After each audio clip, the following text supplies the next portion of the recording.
Hello student, good morning. आज हम बात करेंगे पोस्ट इंडिपेंडेंस एरा, यानी कि आज़ादी के बाद में कोऑपरेटिव मूवमेंट में क्या क्या हुआ था। लास्ट क्लास में मैंने बताया था जो आज़ादी के बाद यानी कि 50 से 51 से बाद में कोऑपरेटिव मूवमेंट में क्या क्या योगदान हुआ था। मैंने लास्ट क्लास में आपको 2 पंचवर्षीय योजना के बारे में बता चुका हूँ। आज मैं बताऊँगा थर्ड 5 ईयर प्लान 1961 टू 1966, यानी कि तीसरी पंचवर्षीय योजना। इसका जो टाइम पीरियड था वो क्या था, 1961 से लेकर 66 तक था। तो चलिए देखते हैं। During the third 5 year plan 1961 to 1966, the emphasis was placed on the revitalization of dormant society apart from the increased emphasis on cooperative credit and cooperative farming। ठीक है, जो ये पंचवर्षीय योजना थी यानी कि तृतीय जो पंचवर्षीय योजना थी उसमें सबसे ज़्यादा सहकारी ऋण के साथ साथ सहकारी कृषि पर अधिक ध्यान दिए गए थे, और इसके अलावा जो निष्क्रिय यानी कि जो बेकार समितियां थीं उनका पुनः सशक्तिकरण किया गया था ताकि वो ग्रामीण लोगों को अधिक से अधिक लाभ दे सकें। दूसरा, during the period national cooperative development corporation NCDC was established in 1963 and also National Federation of Cooperative Sugar Factories। ठीक है, तो इस अवधि के दौरान यानी कि तृतीय पंचवर्षीय योजना के दौरान राष्ट्रीय सहकारिता विकास नियम यानी कि नेशनल कोऑपरेटिव डेवलपमेंट कॉरपोरेशन यानी राष्ट्रीय सहकारिता विकास नियम 1963 में स्थापित किया गया था, और and also national federation of cooperative sugar factories. इसके साथ साथ ही 1963 में राष्ट्रीय सहकारी चीनी मिल भी स्थापित किया गया था। All India rural credit review committee was constituted during July 1966 under the chairmanship of Sri B. Venkatappa। ठीक है, जो अखिल भारतीय ग्रामीण ऋण समीक्षा समिति यानी कि वही all India rural credit review committee, ठीक है, के अनुसार जुलाई 1966 में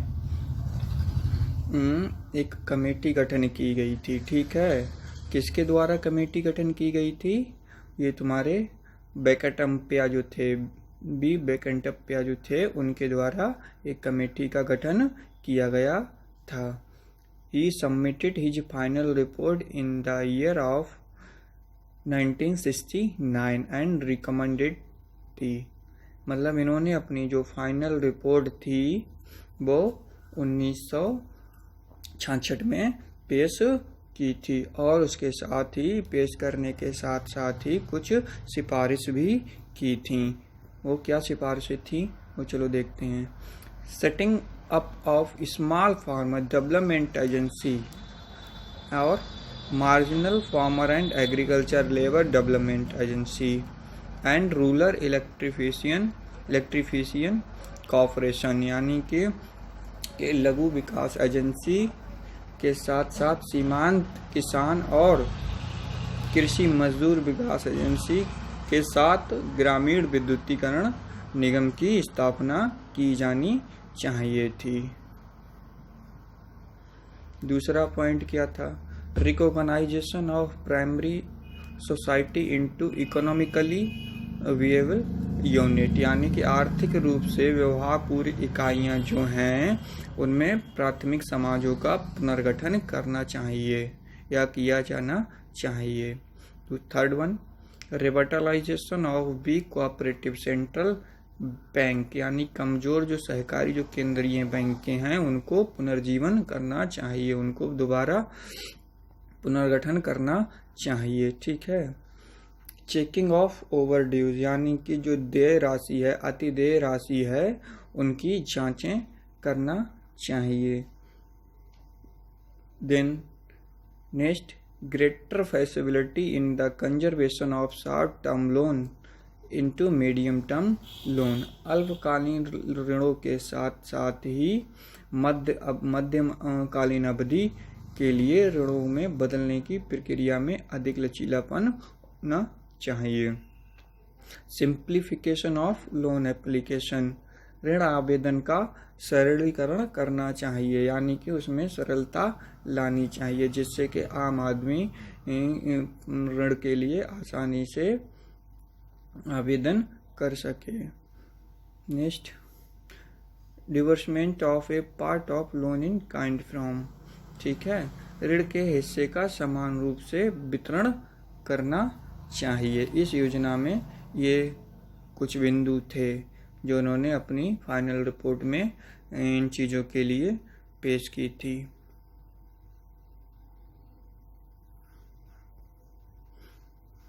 during the third 5-year plan period itself, the new concept of transport cooperative was initiated। यानी कि तीसरी जो पंचवर्षीय योजना के दौरान परिवहन सहकारिता की नई कल्पना की शुरुआत भी की गई थी। After the third year plan during 1966 to 68 there were 3 annual plan rolling plans। ठीक है, इस पंचवर्षीय योजना के दौरान 3 जो और भी योजनाएं चल रही थीं। ठीक है, आफ्टर द थर्ड क्या था, हाँ, प्लान्स इन द ईयर 1967। ठीक है, यानी कि Baikunth Mehta national institute of cooperative management was started in Poona. ये 3 पंचवर्षीय योजनाएं इसमें चल रही थीं और इसके साथ ही वर्ष 1967 में पूना में बैकुंठ मेहता ने नेशनल कोऑपरेटिव मैनेजमेंट संस्थान की भी शुरुआत की थी इसी योजना के अंतर्गत। नेक्स्ट है चतुर्थ यानी कि फोर्थ 5-year प्लान 1969 to 74, यानी कि चतुर्थ पंचवर्षीय योजना। तो चलिए देखते हैं इसमें क्या हुआ था। It's gave impetus for the reorganization of the district cooperative credit society for the smooth flow of cooperative credit। जो सहकारी ऋण में जो सुचारू जो प्रवाह के लिए यानी सहकारी ऋण को आगे बढ़ाने के लिए यानी कि कंटिन्यू प्रवाह के लिए जिला सहकारी ऋण समिति के पुनर्वास और पुनर्गठन के लिए प्रोत्साहित किया गया था। During the plan Indian farmer fertiliser cooperative limited यानी कि IFFCO was established at Kandla Gujarat. यानी चतुर्थ पंचवर्षीय योजना के ही अंतर्गत गुजरात में भारतीय कृषक उर्वरक सहकारिता लिमिटेड की स्थापना इफको की स्थापना की गई थी। फिफ्थ 5-year प्लान 1975 to 79 पंचम पंचवर्षीय योजना की ये कब से कब तक था, 1975 to 1979 तक।